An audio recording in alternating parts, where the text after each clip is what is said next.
Hello everyone, I'm NYCC librarian Bob Schmoen, and in this video I'll demonstrate some new features on the Ride with GPS platform, including the updated collections pages on our NYCC Club account, as well as several recently added features on route pages. First, let's go to our Club account. From the tabs below the banner image, select Collections. Here we've organized our library of more than 500 routes into 36 collections, grouped by region, such as the Berkshires and Hudson Highlands, or by ride type, such as mountain bike and gravel. For this demonstration, let's open the gravel collection. Immediately you'll notice the new layout with the interactive map now on the right and the list of routes on the left. At the top, you can also see that this collection contains 45 items or routes. The first useful addition is the Filters tool. If you click Filters, you can narrow down the routes by distance and elevation gain. As you adjust the ranges, the route list below updates simultaneously. Once you've narrowed the list, you can go to the tab next to Filters labeled Sort Custom. Here you can continue sorting the routes by distance or elevation, either ascending or descending.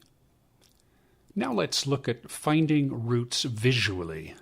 First, I'll reset the filters so we can see all the routes again.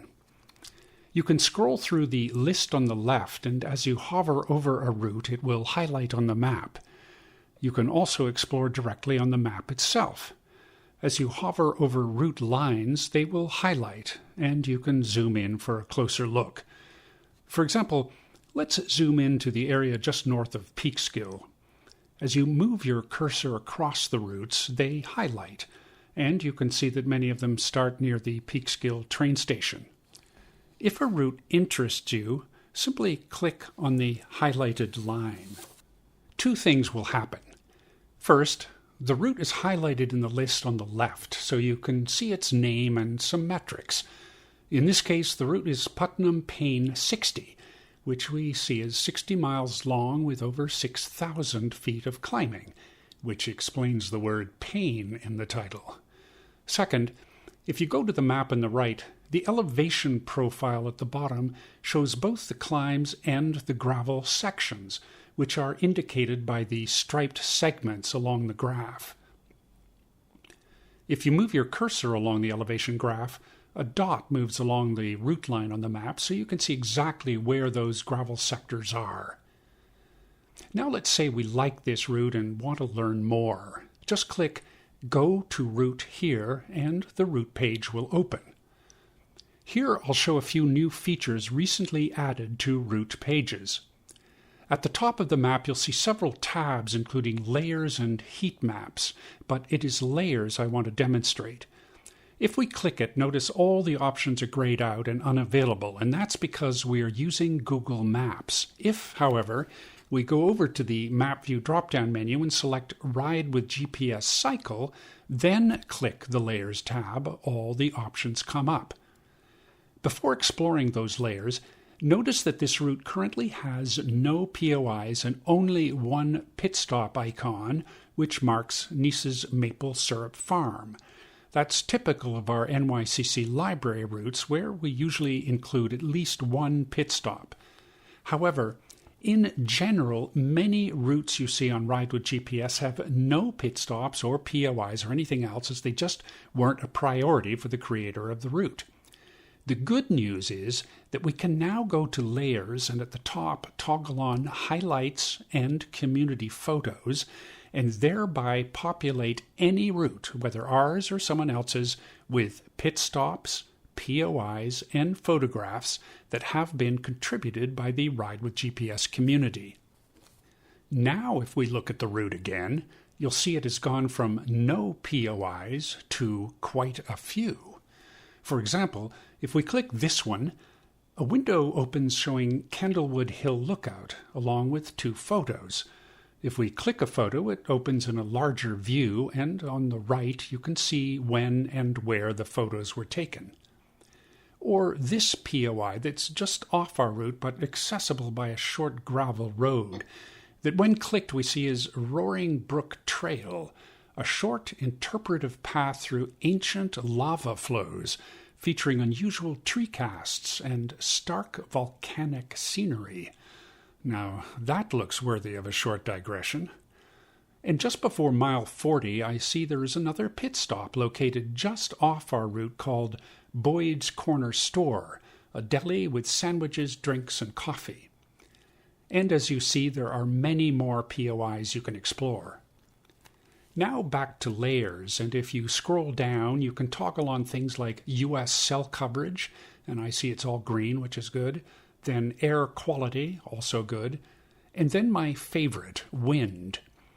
If we toggle on wind and select speed and direction, the map becomes color-coded.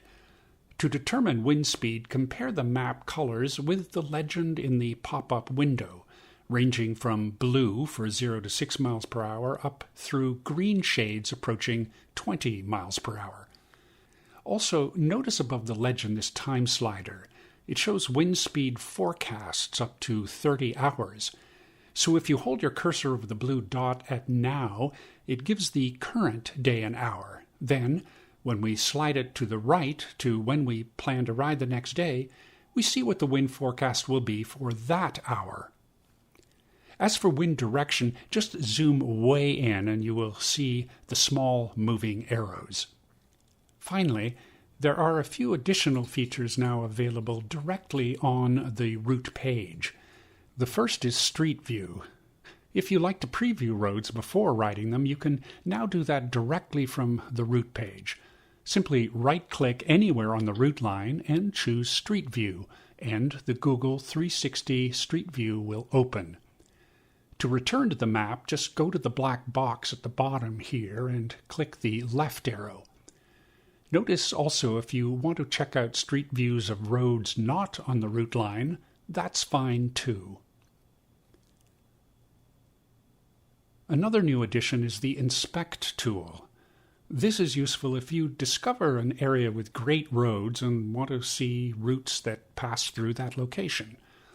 To use it, pick a point along the route, right-click, and choose Inspect Routes here. A new window appears showing all routes that pass through that point, indicated by the circle on the map. You can then explore these routes using the list or the map along with all the available filters.